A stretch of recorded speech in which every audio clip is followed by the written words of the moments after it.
This is the fifth webinar in the Peace Alliance Winnipeg series on Canadian foreign policy. Foreign policy is very much conditioned by many internal factors.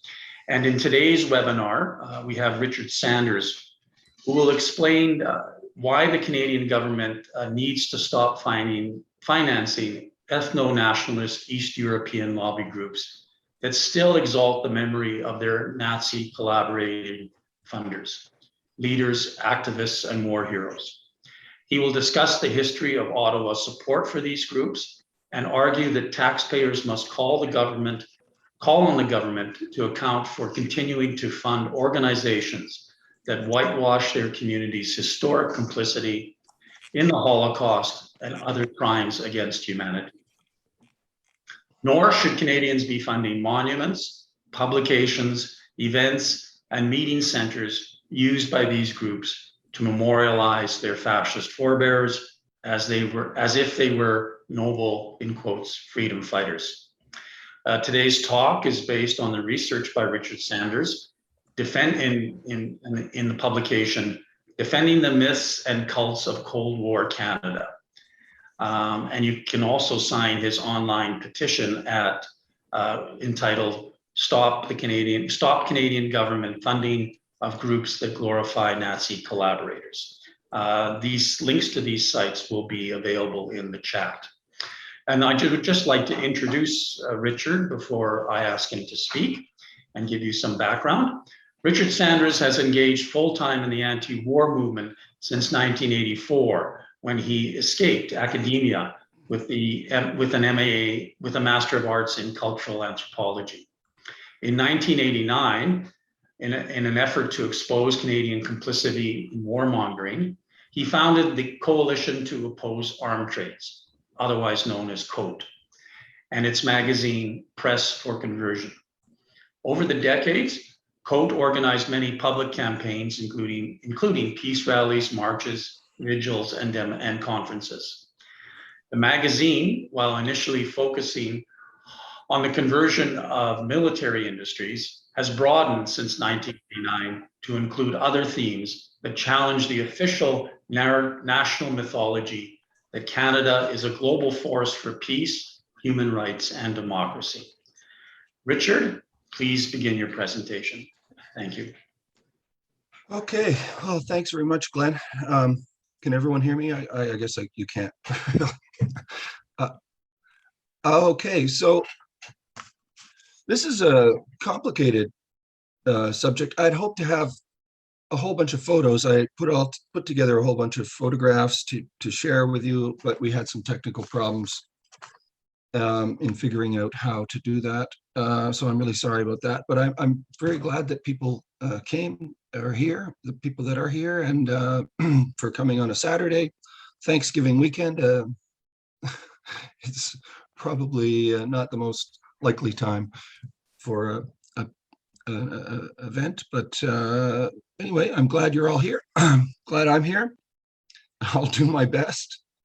Okay, so it's a complicated thing. I'm not sure how to, it's always difficult to know where to start, how to deal with this thing, because I don't know how familiar people are. Everybody's coming at this from a different level of knowledge and awareness. And but I want to start with a little bit of context. We maybe think that this goes back to World War I, or sorry, World War II. But actually, I think to understand we have to look back a little bit even farther to understand why Canada would bring in so many Nazi collaborators and sympathizers and people who saw the Nazis as a liberating force right after World War II. And we have to remember, of course, everybody knows that Canada had a policy of not admitting Jews, and it disliked communists to a very strong degree. And so we didn't want to bring in any communists or leftists or socialists or Jewish people, even when they were fleeing from the Nazis. So how could that be? Why would that be the case? I think if we look back a little bit farther to what happened in World War I, we'll get some clues to that. And then again in the Depression. So in World War I, there was the first Red Scare. It was just after the war had begun, but about, I think 1917 to 1921 is considered the first Red Scare. And in the US, they had the Palmer raids, and they deported, I think, tens of thousands of people. And in Canada, the government set up concentration camps, and most of the people that they put in those concentration camps, and they were slave labor camps, were most of them were Ukrainians. But this was not just targeting all Ukrainians. It specifically focused on single, unemployed Ukrainian men that lived in cities. And at that time, there had just been a little bit of a depression. Tens of thousands of laborers had been put out of work, and they were coming back from these bush camps where they were working in forestry, working on the railroads. And a lot of these tens of thousands of people were laid off very quickly just before the war, and they moved into the cities and they started organizing protests. And the government was really nervous, really scared. And if you look at some of the correspondence, the letters between government officials, they were worried about having a Bolshevik revolution in Canada. Believe it or not, they were worried that these left-wing Ukrainians were going to try to overthrow the government, or they were going to try to rise up, mobilize the workers and the across Canada to have a kind of a revolt against the imperial government that we had. So anyway, these are the people that they rounded up, but you wouldn't know that really from if you looked at the government. Recently, it was the 100th anniversary of these concentration camps, and the right-wing Ukrainian lobby groups, some of the ones that I'll be talking about later on, they got $10 million from the Canadian government to memorialize the concentration camps.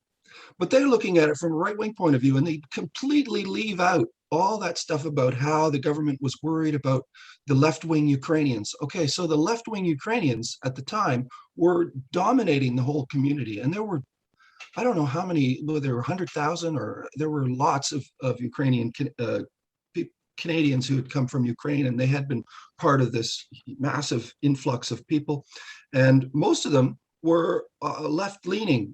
And the primary organization that was involved, it was the Ukrainian Labor Temple Association, or the Labor Farmer Temple Association, right? The ULFTA.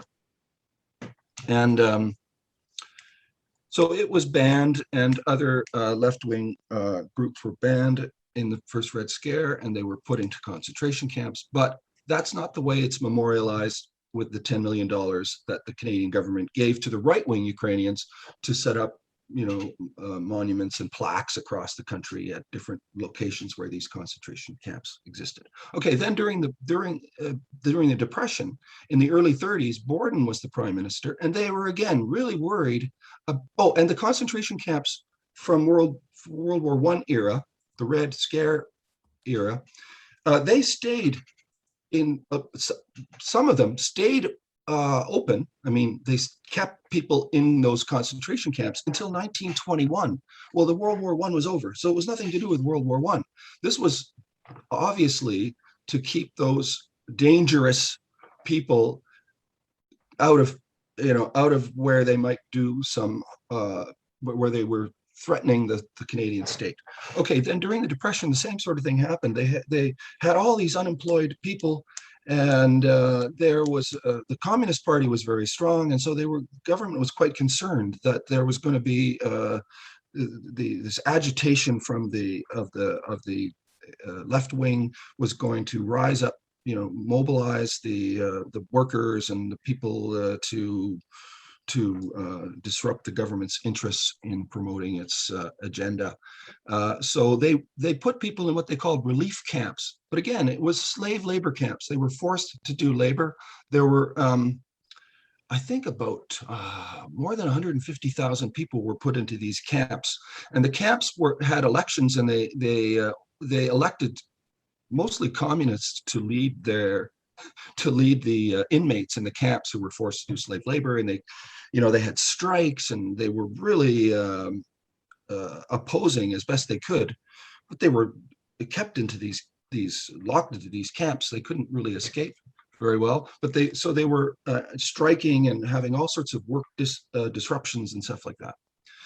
Then during World War II, we had this around 1940, again, another wave of repression of the left, where the Communist Party and all sorts of East European left-wing organizations were banned. The leaders were rounded up. They were put into camps.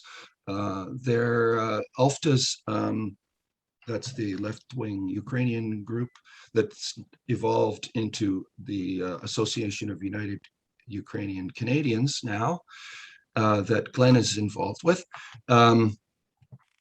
They had, I think it was 117 of their community centers. Their labor temples were confiscated. I think that's the right number. It was about that. And then the government expropriated these properties and then sold them at really cheap prices, often to the right-wing Ukrainian groups. So they took over these centers. Many of them did eventually get returned. Civil liberties organizations lobbied to get them back. And then the government also burned tons of books. They burned the libraries of ULFTA, the left-wing Ukrainian organization. So they burned tons of books. They confiscated their properties. They put their leaders in jail. So there's clearly a pattern of repression against the left-wing Ukrainians. Okay, and in 1940, the government played a crucial role in creating the Ukrainian-Canadian Committee. It's now called the Ukrainian-Canadian Congress. It changed its name. And the purpose of this organization was to basically rally together it's an umbrella organization, still is, but it was created in 1940. Its creation was facilitated by the Canadian government, by Canadian bureaucrats, with Canadian money on their work time working for the government. They helped to create this organization and got it started, the UCC. Its purpose was to unite the right-wing Ukrainians, the anti-communist Ukrainians, because ULFTA was still quite strong. It was really strong, and they had been repressed for decades. But the government wanted to get all the right-wing Ukrainians together and to unite them and to squash as best they could the left-wing Ukrainian community. Okay, so the Ukrainian-Canadian Congress, that as it's now called, that's how it got its start. And immediately after the war, it was involved in lobbying the Canadian government, and it didn't need to persuade them very hard to bring in the veterans of the Waffen-SS that were Ukrainian, so the Waffen-SS Galicia, as well as veterans of fascist military formation, the Ukrainian Insurgent Army. That something you have to understand about the Ukrainian community in Europe was that it split in I think it was 1940, it might have been 1939, it was right around that time, just before the government of Canada created this umbrella organization to unite the right, and it successfully did that. There was a split in what was called the the Organization of Ukrainian Nationalists, the OUN. So the OUN was the major movement that had been around for a few decades, and it was engaged in terrorist activities such as political assassinations. And it doesn't disguise the fact that it did political assassinations of Poland was then controlling part of Ukraine. And so that was part of their strategy, was to kill Polish politicians. And so this was a movement, Ukrainian ethno-nationalist movement, the OUN, the Organization of Ukrainian Nationalists, and it split between two leaders. Melnik was the older, more established leader, and then there was this kind of upstart younger guy named Stepan Bandera. And Bandera and the two factions that then were created They had their representative groups in Canada. There were groups that some of them represented the Banderites, and there were other groups that represented the Melnikites, the followers of Bandera and the followers of Melnik.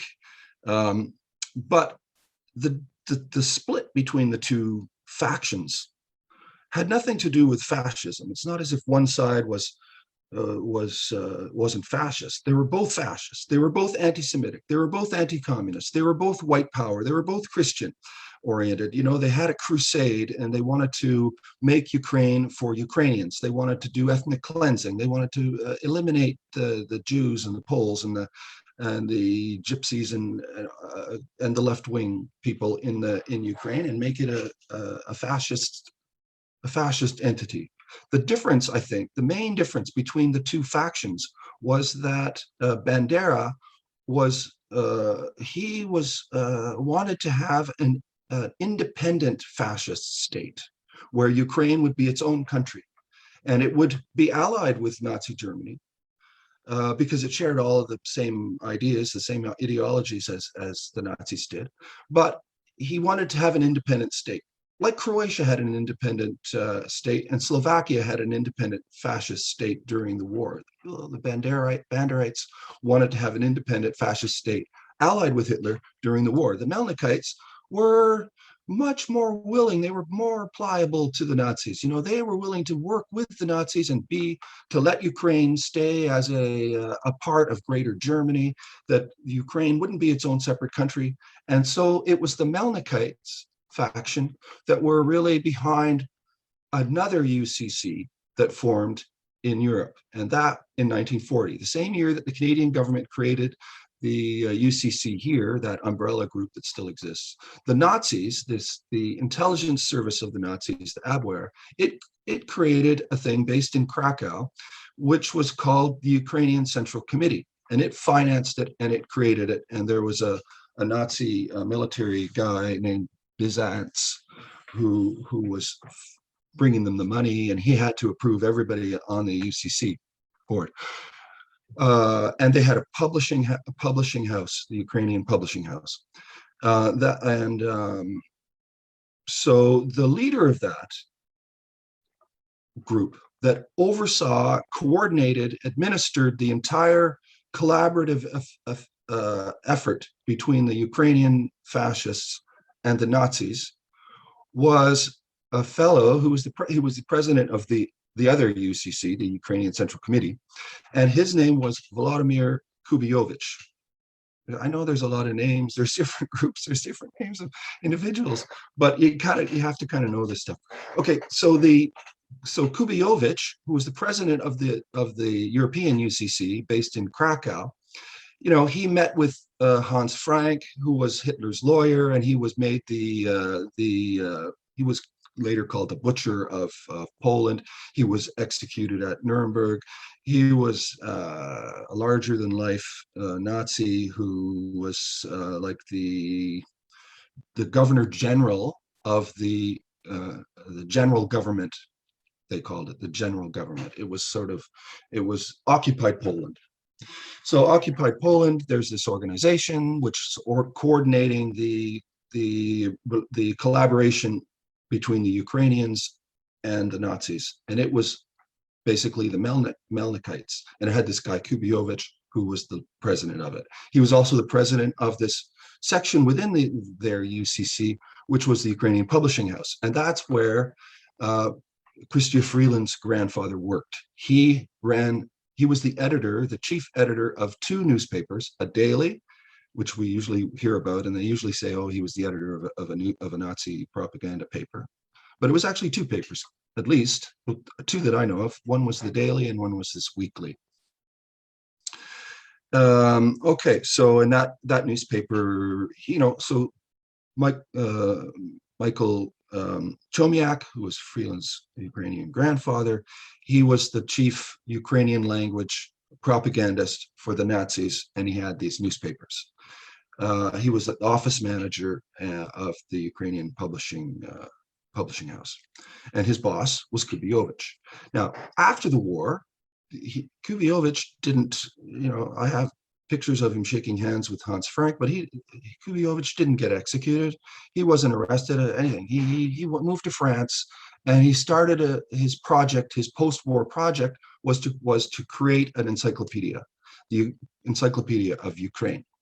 So the Encyclopedia of Ukraine was in Ukrainian, of course, and it was basically presenting the history of Ukraine from the point of view of this guy who was the chief collaborator with the Nazis during the war. And so you can imagine the entries in the dictionary are a little bit, they whitewash their involvement in the Holocaust and in various, in other genocides that they took part in, murdering, helping the Nazis to murder millions of people.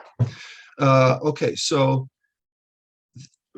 in the 1970s, this Ukrainian encyclopedia, Kubiovich came to Canada, and he went to Edmonton, and he met there with the people from the Canadian Institute of Ukrainian Studies, which is a part of the University of Alberta in Edmonton.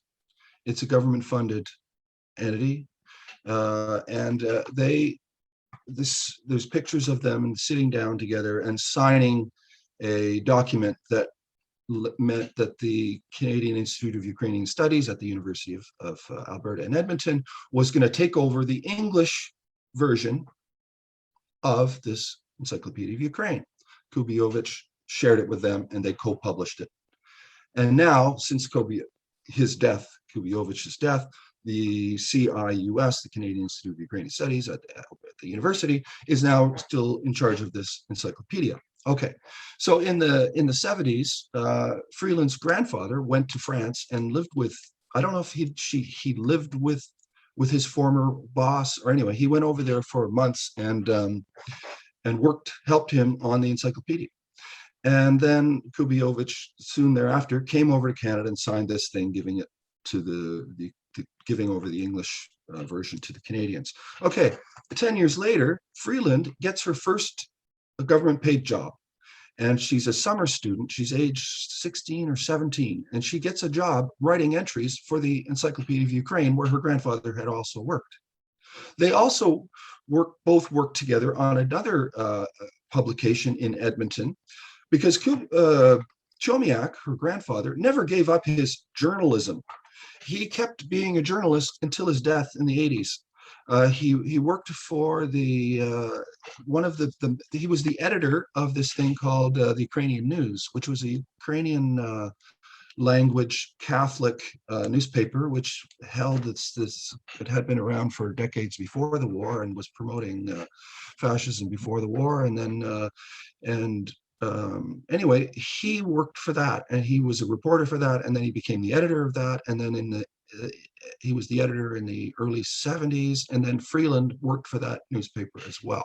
And it's recently joined with another right-wing Ukrainian publication.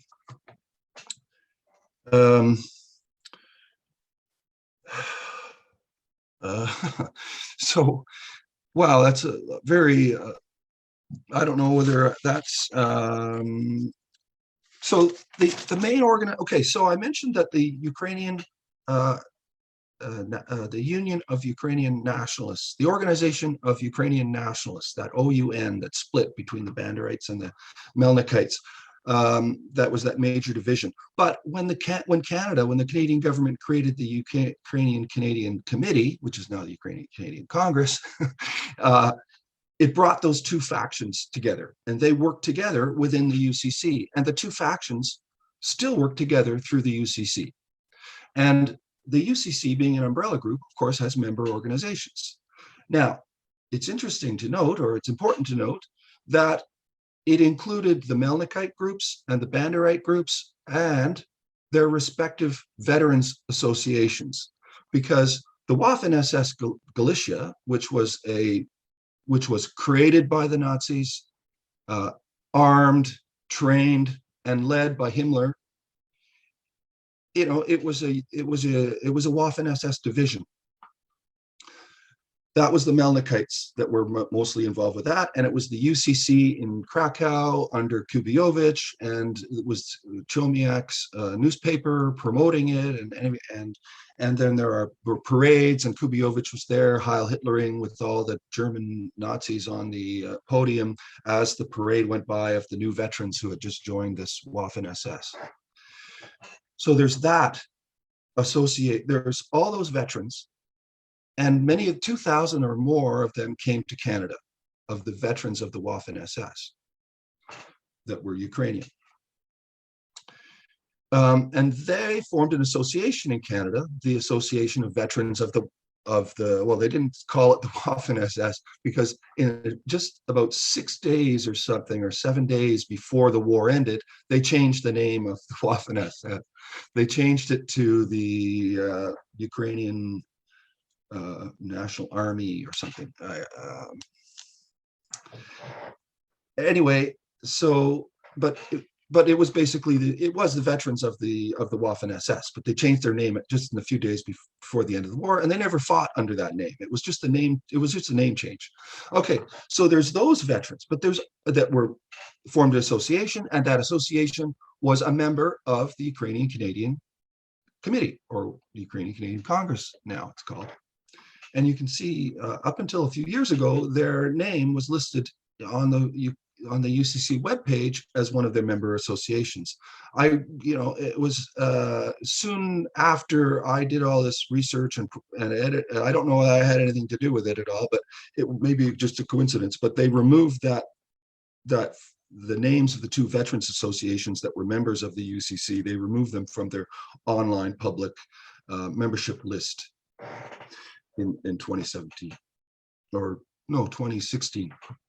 It was before the news came out about Freeland and her grandfather. So the other association of veterans that was for decades a part of the UCC was the veterans of the Ukrainian Insurgents Army, which was Bandera's army. And what they did was they collaborated with the Nazis during the first couple of years of the war, and then they marched into Ukraine during Operation Barbarossa, which was the biggest military invasion of history. It still is, and that's when the Nazis invaded the Soviet Union, and the Ukrainian people, led by the Ukrainian faction within the army that invaded, was this Shukovich. There's a monument to him at the Edmonton Community Center. And as soon as they marched in, they announced the liberation of the Banderites, not the Nazis. The Banderites just independently said, okay, now we have an independent Ukraine. And Bandera will be the president. This guy named Yaroslav Stetsko will be the vice president. And Shukovich, who was the general leading the Ukrainian Nazi collaborators into taking part in the ousting the Soviets from Ukraine, they just independently of the Nazis declared that, okay, we've got an independent Ukraine. Well, that independent Ukraine lasted about 6 days because the Nazis didn't want them to have an independent Ukraine.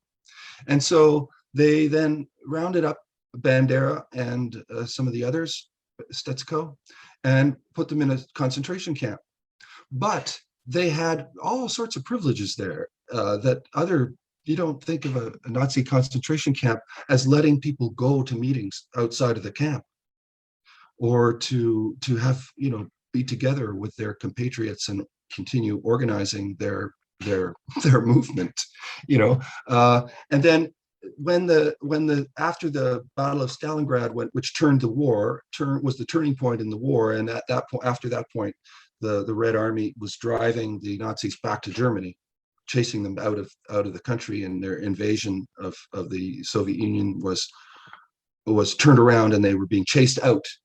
Then the Banderites that were in these concentration camps, including Bandera, they mysteriously got out, and then they formed an alliance of fascist armies from across Eastern Europe. And in the Encyclopedia of Ukraine, it talks about it in glowing terms about how it was the Banderites that did this, and they organized all these different sort of guerrilla armies of fascists from Bulgaria and Croatia and Latvia and Lithuania and all over. Like there were about 20 different little guerrilla groups, and some of them weren't that little. They had thousands or tens of thousands of fighters in them and weapons and whatnot. And they helped the Nazis they helped to protect the Nazis as they were kind of escaping, as they were being chased back to Germany. Then these fascist East European organizations, East European armies from all these different ethnic communities, led by the Ukrainian Banderites, were again working with the Nazis. Okay. After the war, that alliance of fascist armies from across Eastern Europe formed what they called the Anti-Bolshevik Bloc of Nations, the ABN, Anti-Bolshevik Bloc of Nations. Okay, and it was basically the remnants of all these Nazi collaborators from across Eastern Europe, and they held meetings, and they were, they organized. They were very pro-NATO, pro-US. They supported every war that the US and NATO thought about or did. And these guys were extreme. And the leader of the thing for 40 years was Yaroslav Stetsko, who was the Bandera's right-hand man, and he became the leader of this ABN.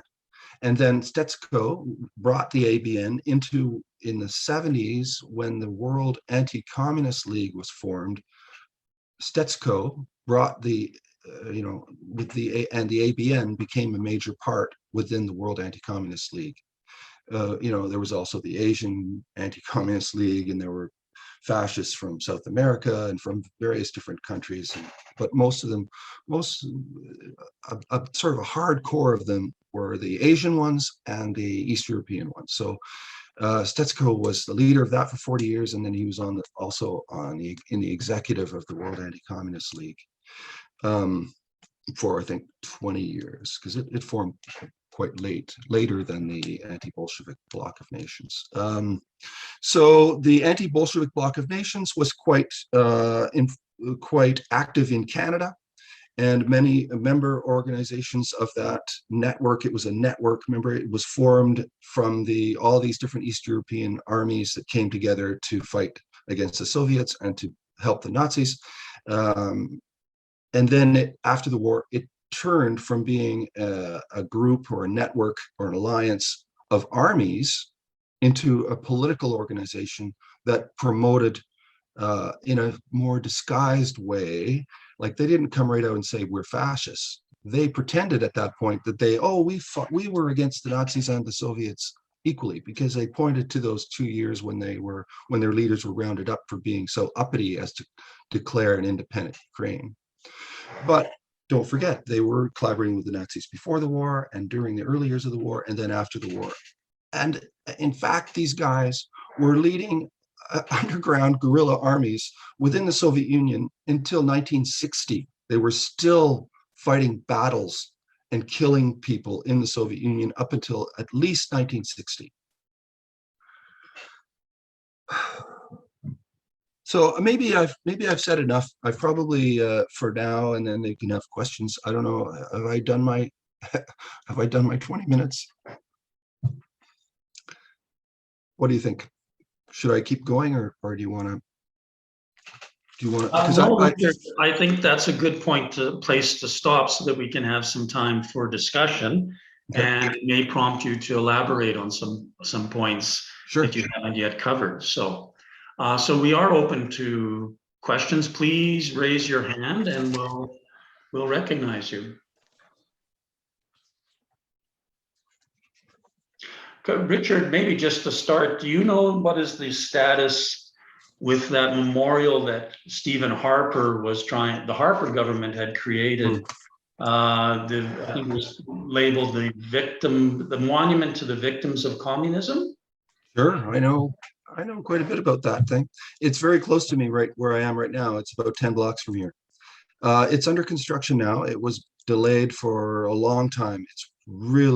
It has had numerous problems of different kinds, and organizational, the people that are organizing it have had many problems in getting their act together. But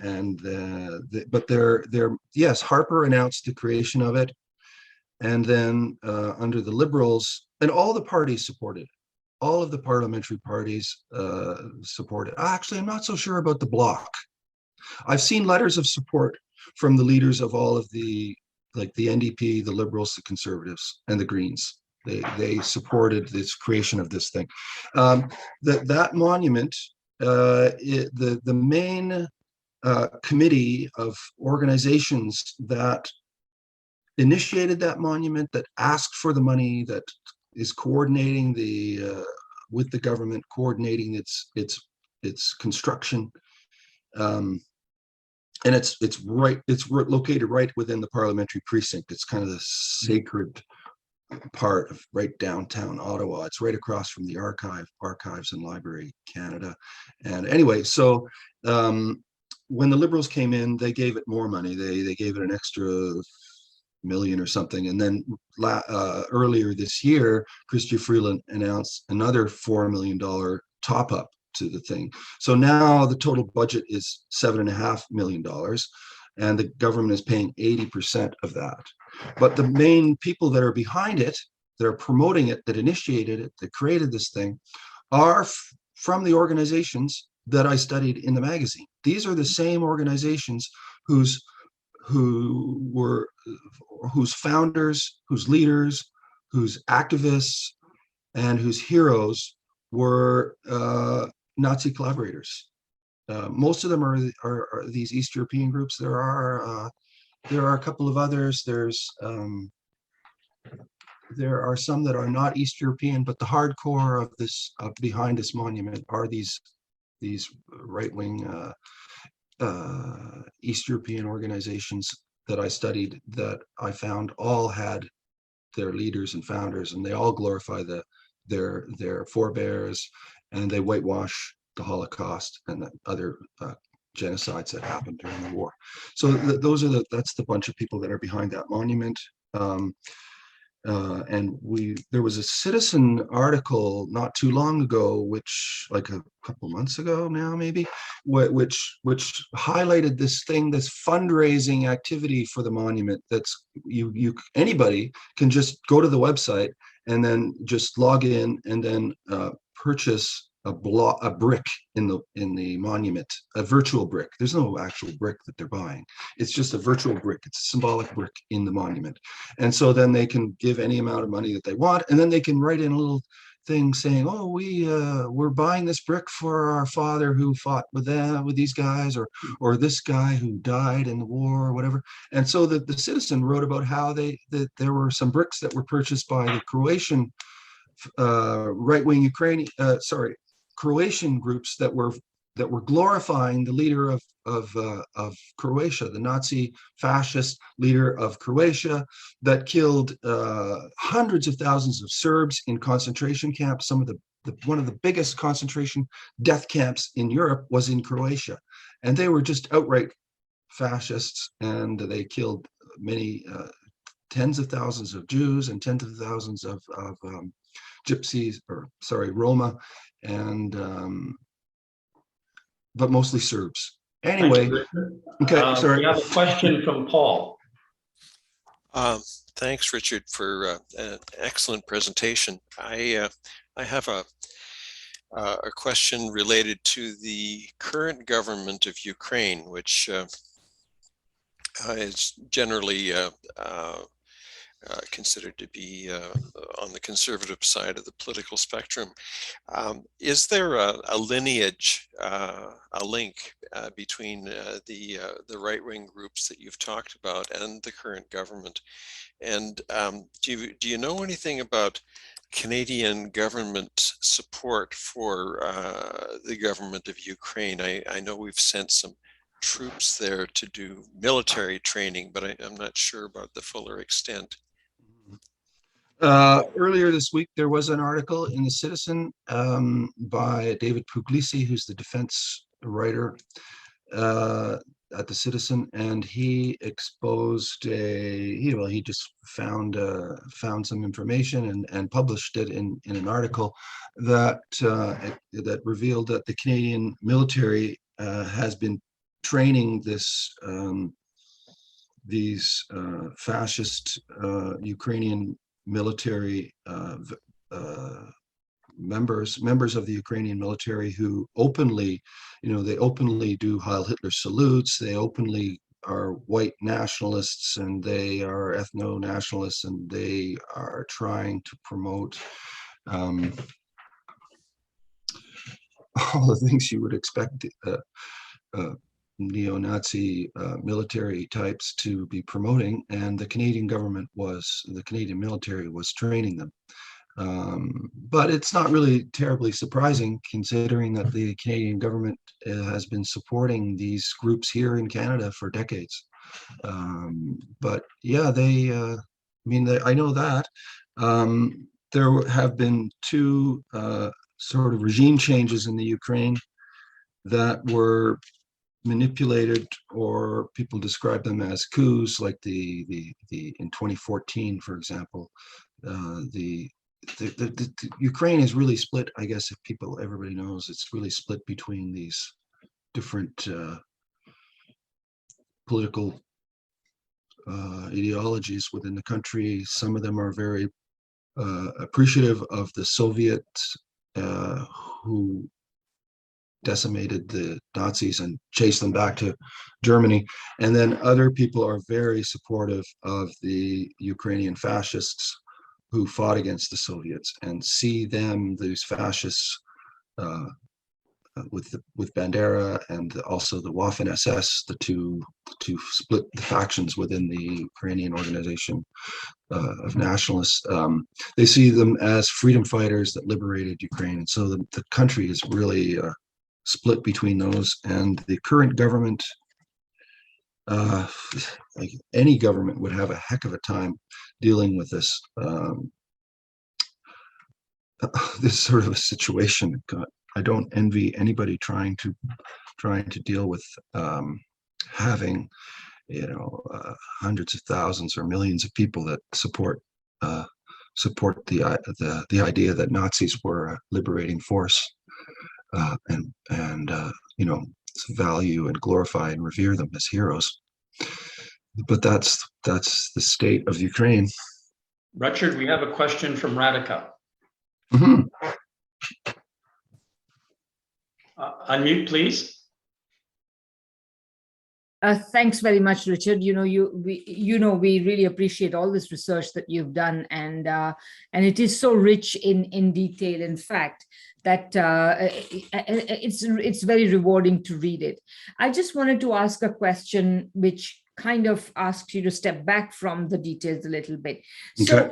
So, could you say a little bit more about how explicit is this intention on the part of the Canadian government to encourage immigration of a certain right-wing sort, of even a fascist sort, and back in the early part of the 20th century? And also, are there any patterns that you see? Are there any changes that you see over time? Mm-hmm, and finally, can you relate it to what's going on right now? For example, with the withdrawal from Afghanistan, or other types of immigration policies relating to refugees in different parts of the world, etc. Right. Yeah, good question. I think the Canadian government was very clear and explicit in wanting to bring in these Nazi collaborators. It really saw them as a very valuable group of people to have here.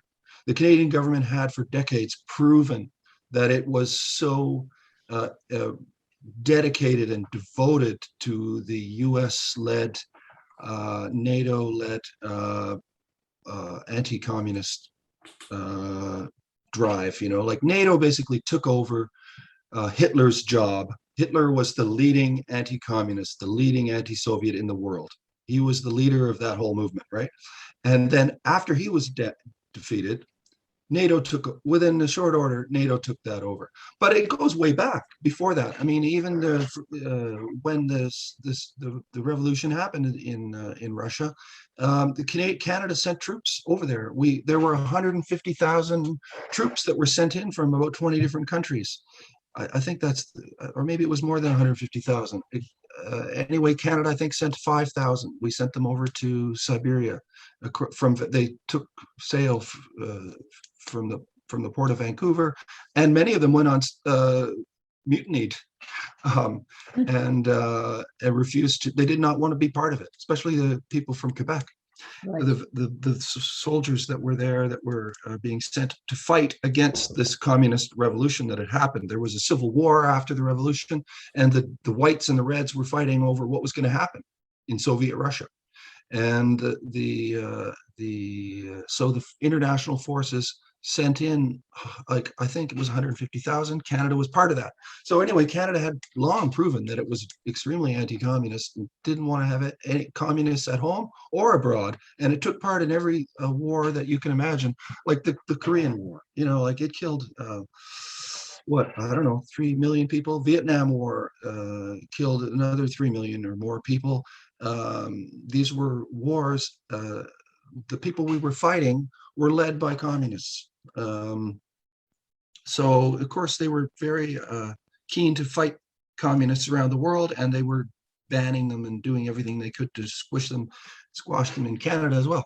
So I think it's pretty clear. So it makes sense that they would want to have all these Nazi veterans. And it's similar in a way. It's very similar to what happened with Bin Laden and the Mujahideen in the late 1970s.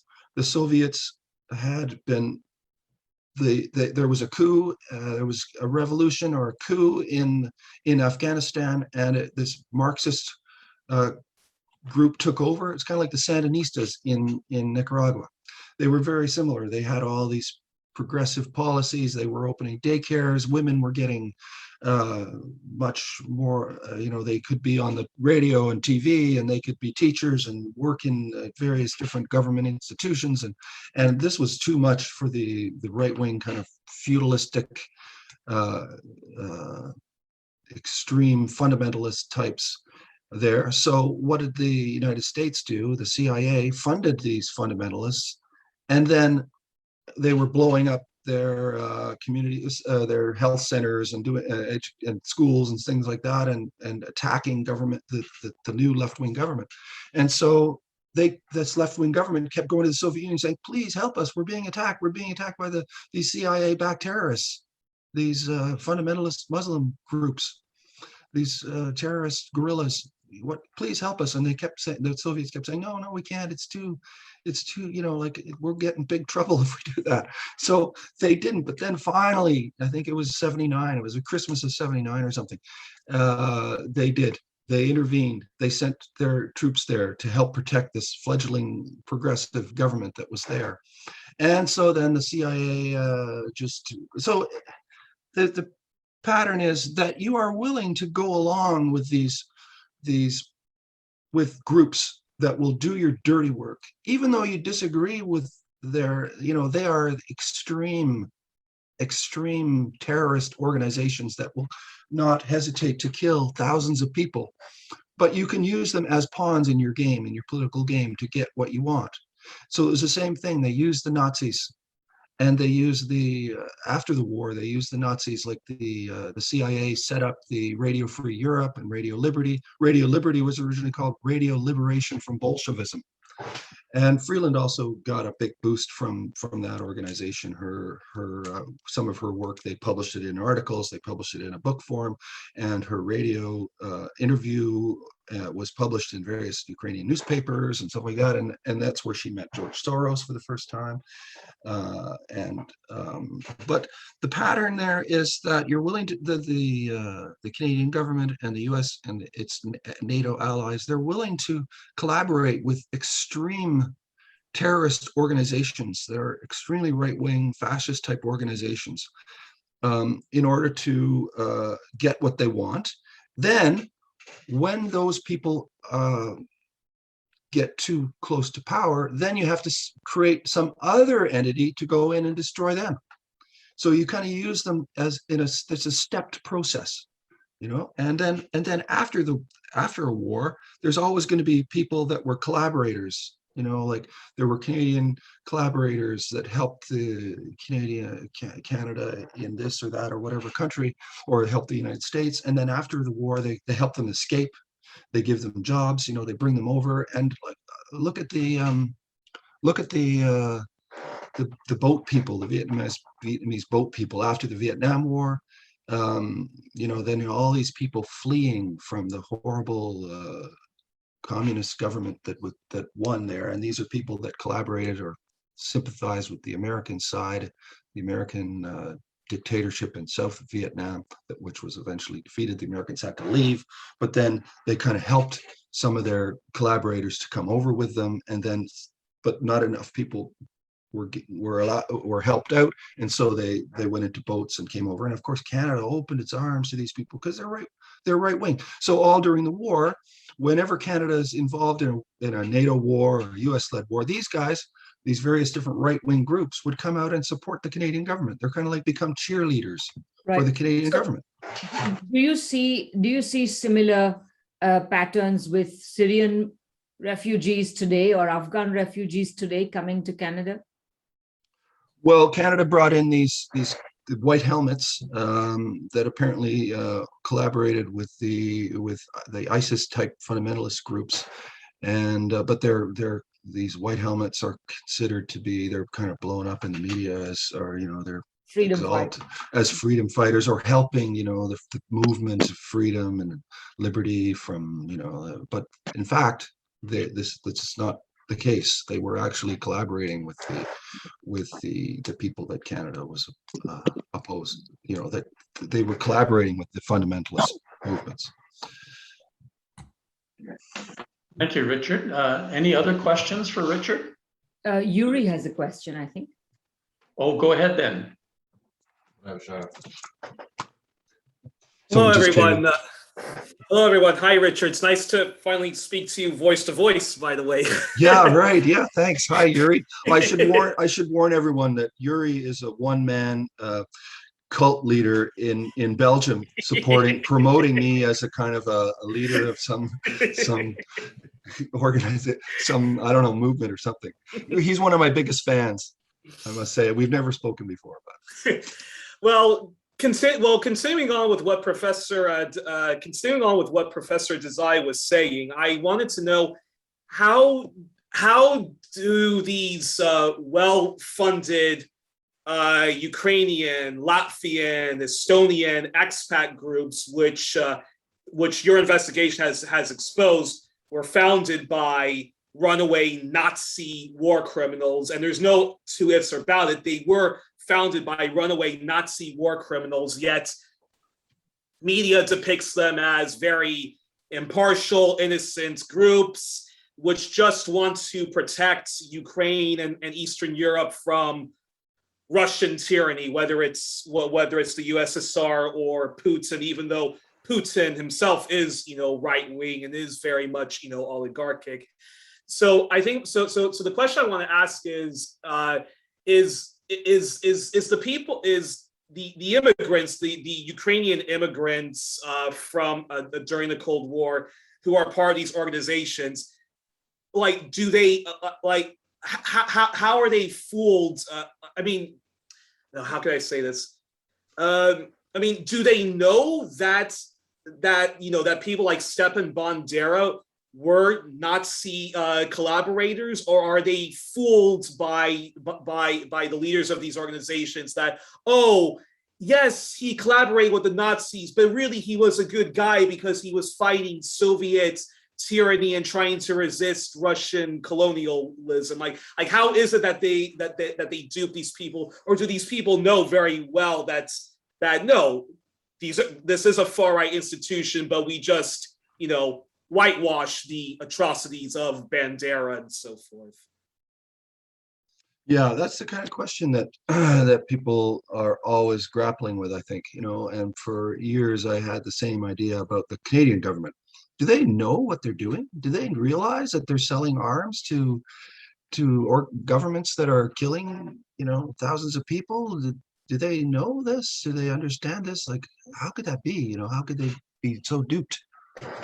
And I think that you can't say one way or the other. They're not all the same.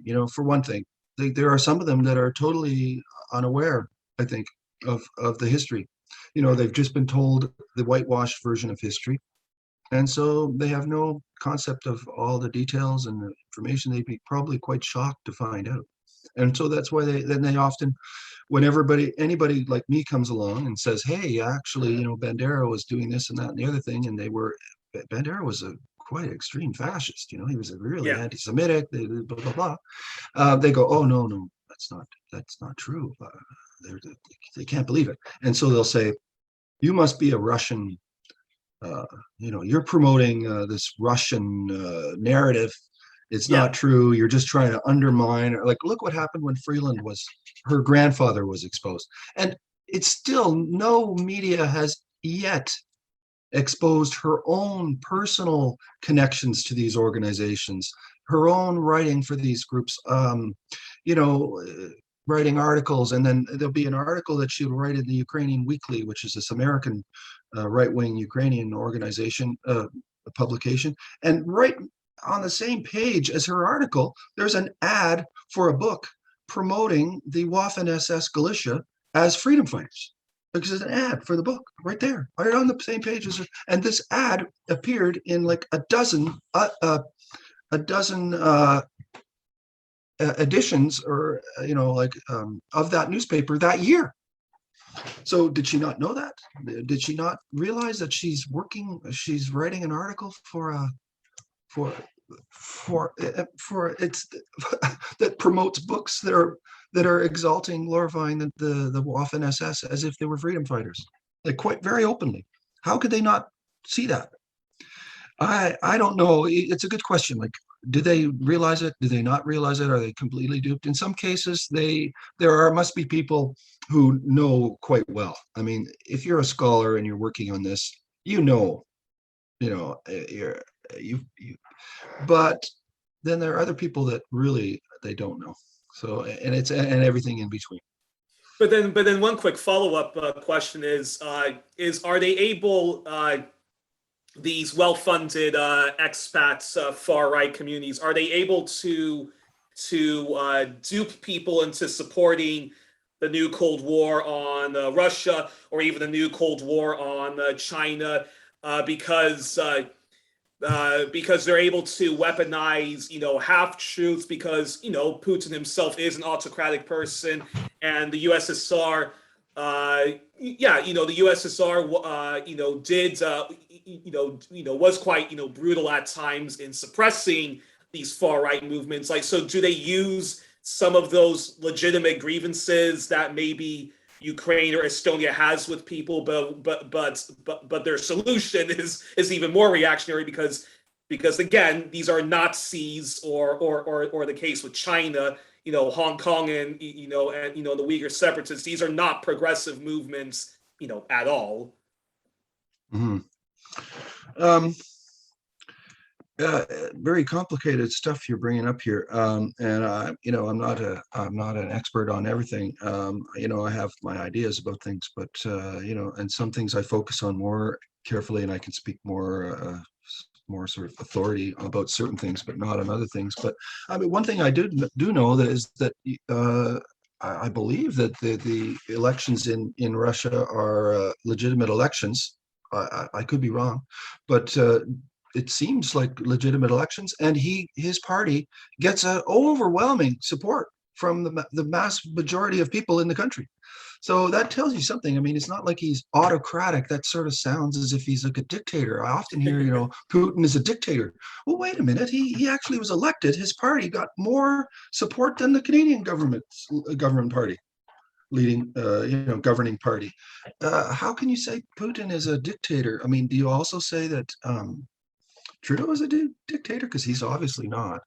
I mean, he was elected. I mean, he has a minority government, but they in Russia they had a what's they call a super majority. They lost it, I think, in the recent election. They don't have a super majority anymore.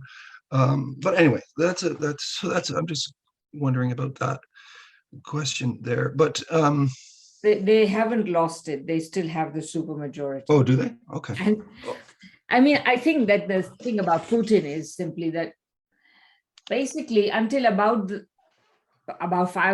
7 years ago, he was relatively popular. Since then, he has actually been losing popularity. So this time around was definitely touch and go. And people who I know in Russia would certainly say that there has been a certain amount, not completely, but a certain amount of ballot rigging in order to keep the supermajority. But, you know, I agree with you that, I mean, they have been trying to demonize Putin even when elections were better. So, yeah. Probably says a lot about the NGOs like Amnesty International, Human Rights Watch, or these corrupt NGOs like the Victims of Communism Memorial Fund. A lot of them recycle the propaganda from the groups that you exposed were founded by runaway Nazi war criminals, or just these expat groups which lionize the Banderas of the world. And much of the left falls for that propaganda itself, because it took me a long time to actually realize that what happened in Ukraine with the Euromaidan protests, there was nothing progressive about it, that it was just a pure, Western-backed NATO coup, and we were supporting Nazis. Just like in Syria, it still, takes forever for people to realize that,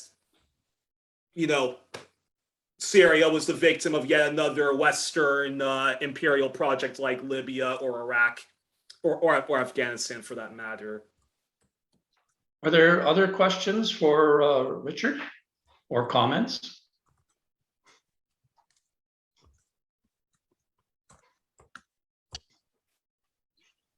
Can I ask myself a question? I'm just kidding. It looks like you have somebody that wants to ask something. Rachel, please go ahead.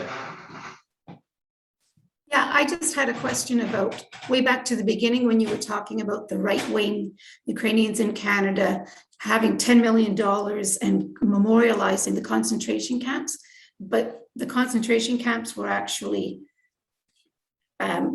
enslaving left-wing people. So I just didn't understand that. Okay.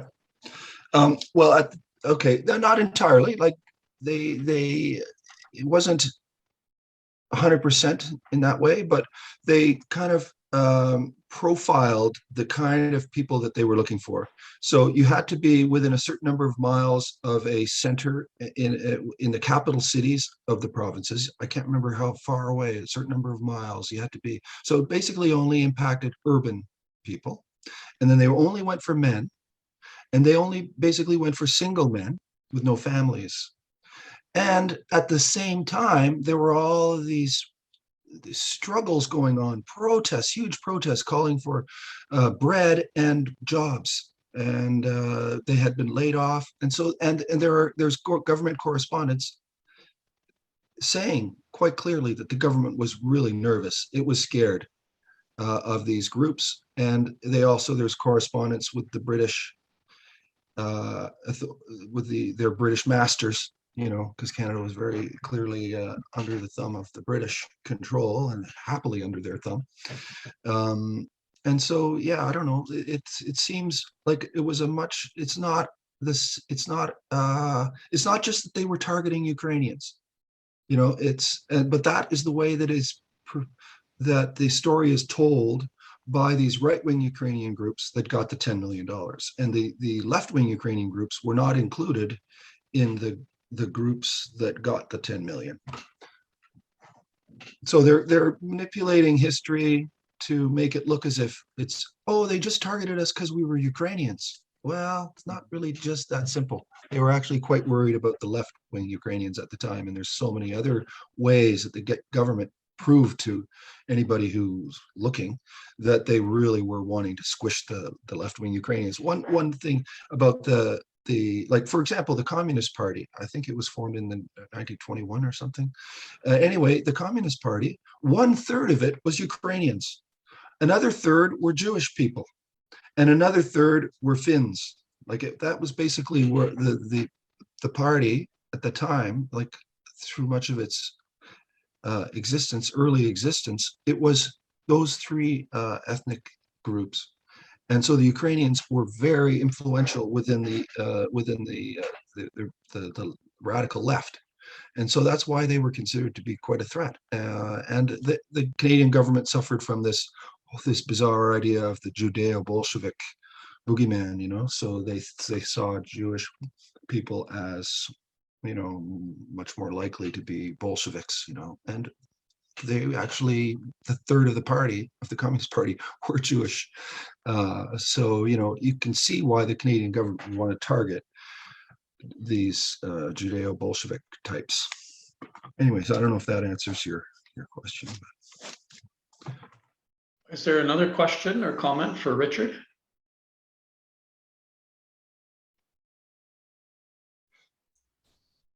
Glenn, Jenny Steinmach has her hand up.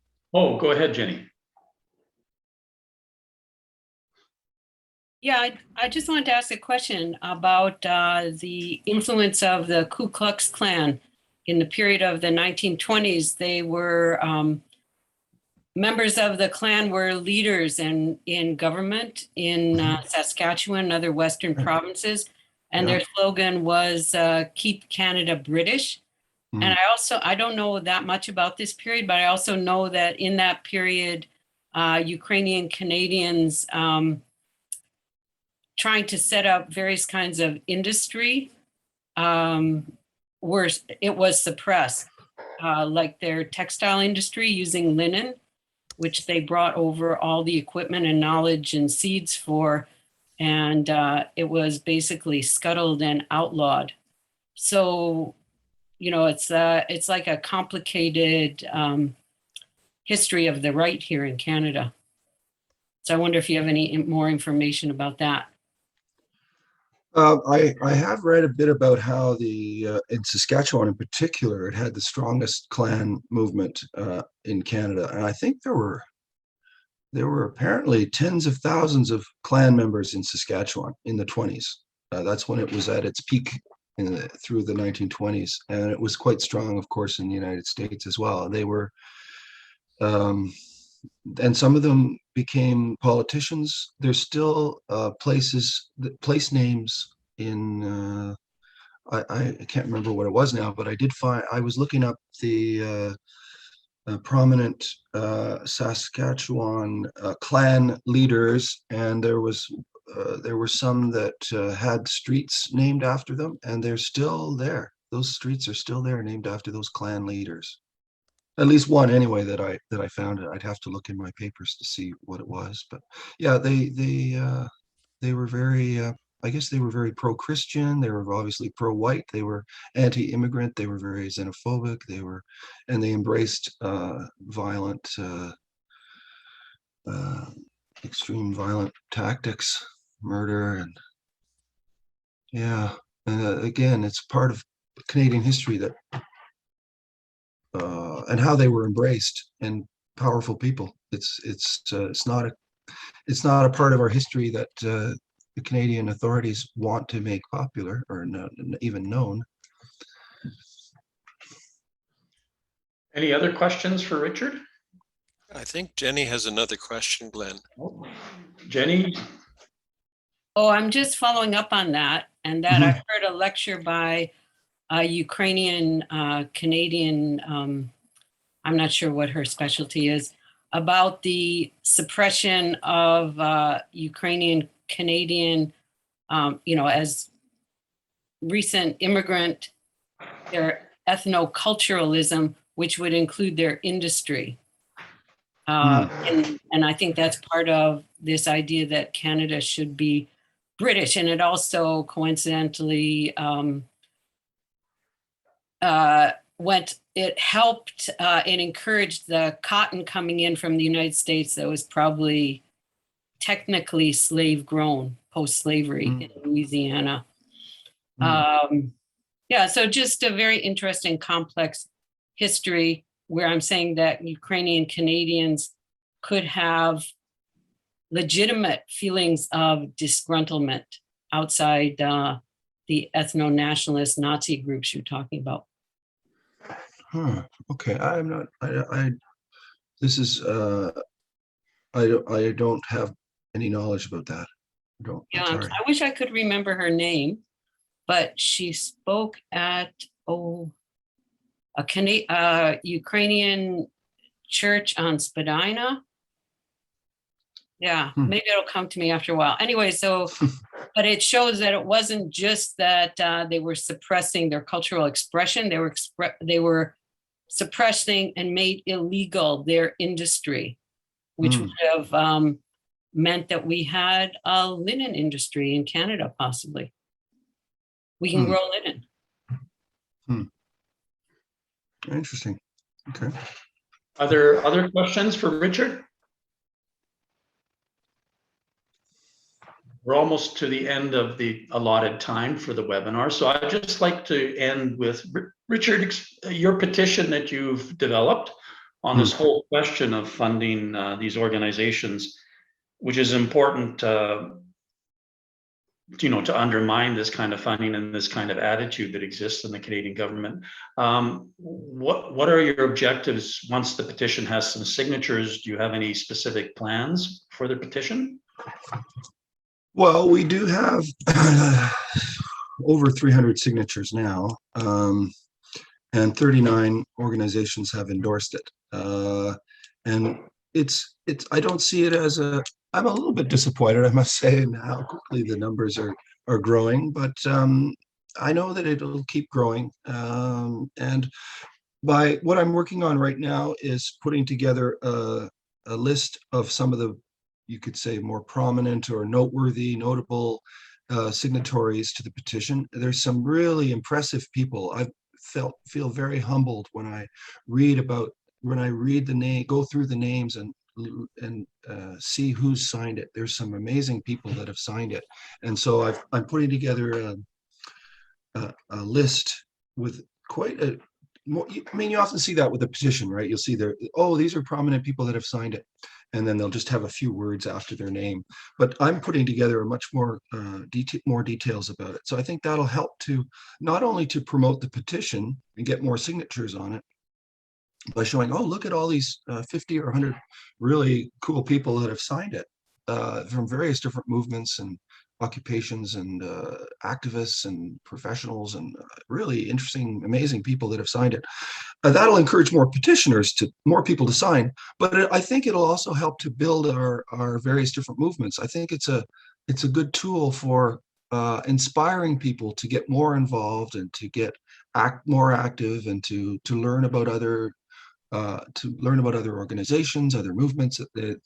Often people are kind of siloed within particular activist movements, environmental, or they're focused on a particular region of the world, or various different ways that you can be siloed, and you're still open and supportive to other organizations and movements. But it's good to learn more about what other people are doing, because just because we are knowledgeable about our own area that we focus on doesn't mean that we know about all the other things that people are doing. And so I'm enjoying putting together this list of noteworthy petitioners. And I don't know, I see the petition as it's mostly an educational thing. It's trying to educate people, because I think a lot of people that hear about this, they have no idea. They have no clue that the government that it has been for decades funding these right-wing organizations that glorify fascists, and they have no idea that the government would ever do that. Like, why would they do that? Like, they don't understand. They don't know anything about the history, or and the obstacle that we often I think one of our biggest obstacles is is this whole mythology about Canada, the great peacekeeper, et cetera, and then this Canadian values and how wonderful we are. And we compare ourselves to the Americans and we think, oh, we're so wonderful that we would never do anything wrong. And then if we do anything wrong, I often hear activists will say, well, it was just the Americans, we're following orders from the Americans. No, not actually. You know, oftentimes it's just that our elites and our power elites in the country are just as bad as the power elites in the United States or elsewhere. So they don't need any persuading. They don't need to be told by the Americans, oh, do this, you know, do that. No, they're totally on board. They don't need to be told. You know, often that's the way I see it anyway, is that the Canadian power elites are they're often just as right wing and just as into promoting corporate power as the American elites are. Anyway, so that was a long answer, but Paul, you have a question? Well, actually, it's not a question. It's just for people who want to sign the petition or who want to read the background information that that went into Richard's presentation, or if you're interested in the Coalition Against the Arms Trade, or if you want to know more about Peace Alliance Winnipeg, I've posted all of those links in the chat. And so if you go to the chat, you'll find all of those links.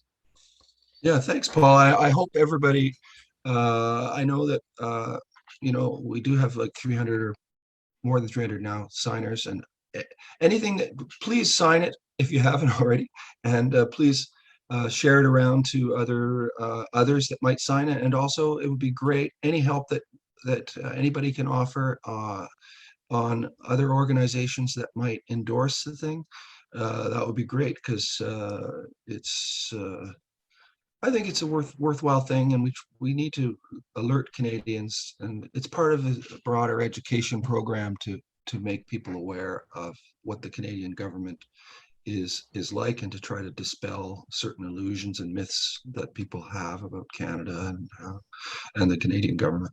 So I hope people sign it and help promote it. Good words to end on, Richard. Thank you very much. Thank you for everybody for participating. And I believe this webinar will be available, Paul, as a link. Yes, it will. And I noticed that Jenny has her hand up again. I don't know if that's a holdover from the previous question, but maybe before we conclude. Oh, and Stan has got his hand up now. People just don't know when to stop talking. But anyway. I forgot to put it down. Oh, okay. Okay, and Stan, just be quick. Oh, And you need to unmute. Stan, you're muted. Harper's Magazine says that phrase has been repeated 1,000 times more now than it had a year ago. You're muted. My grandfather was an editor with the Gazeta Lwowska before the Second World War for 50 years. And so I have some sort of personal connections to those times. My dad fought against the Ukrainian people. He was a cadet in Lwów in 1919 and fought in the siege of Lwów. So I have a different perspective, and he was neither left nor right. He hated the Nazis and the communists equally. The Nazis took his first wife, who was Jewish and died in a concentration camp. The communists took away his country and his people. But what I really wanted to say was today I'm involved in, my activism lies in the field of MAD rights and mental health rights, but I'm always struck by that siloing that you'd mentioned, Richard.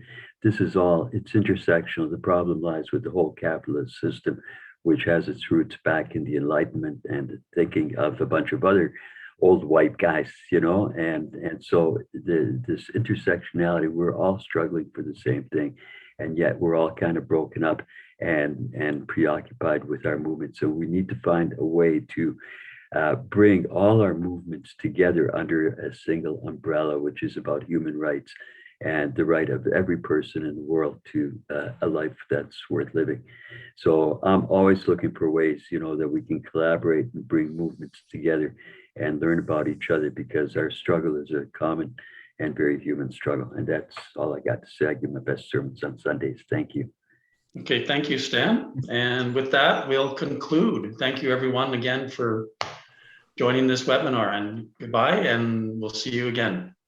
Yeah, thanks, Richard. Thanks all. Thank you. Thank you very much, everybody. Thanks to the organizers.